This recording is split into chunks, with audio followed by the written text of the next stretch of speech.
the government is printing more and more just to pay the debt. We're over $1 trillion in interest every year just to pay off the debt that we have. In my mind, this means that the entire world, to a certain extent, is essentially getting government welfare checks every single month, because there's no difference between welfare checks and the government having to printing money to pay out interest. It's still printing money and giving it to someone for some reason. Where's the tipping point? Where are we going to say we can't keep paying everyone printing money because it's going to collapse the system? You have to think of inflation like alcoholism. We can either do one of two things. We can either say, well, we're going to accept the consequences of the withdrawal of being an alcoholic, and we're going to suffer those withdrawal effects, but we're doing it voluntarily and consciously. So we're ready to attack it so we can move past the pain and eventually move on with our life in the right direction. Or we could do what typically alcoholics will do, is they'll solve the solution of their withdrawals with more alcohol, but eventually that'll kill you. So we're in this situation here where we're fighting the problem with the same problem. So we're using more inflationary principles to offset inflationary cycles. So we're like an alcoholic in the West, where we just think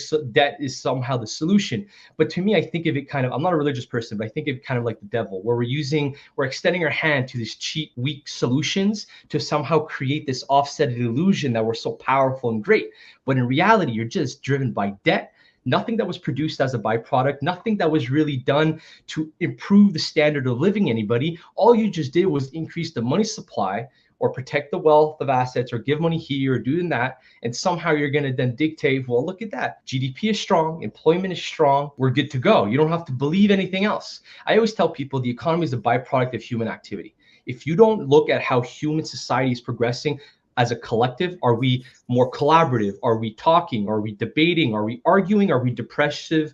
Are we killing each other? Are we fighting each other? Are we suicidal? Do we hate each other? Like all these socioeconomic metrics, those are the real indication of the direction of a society is going.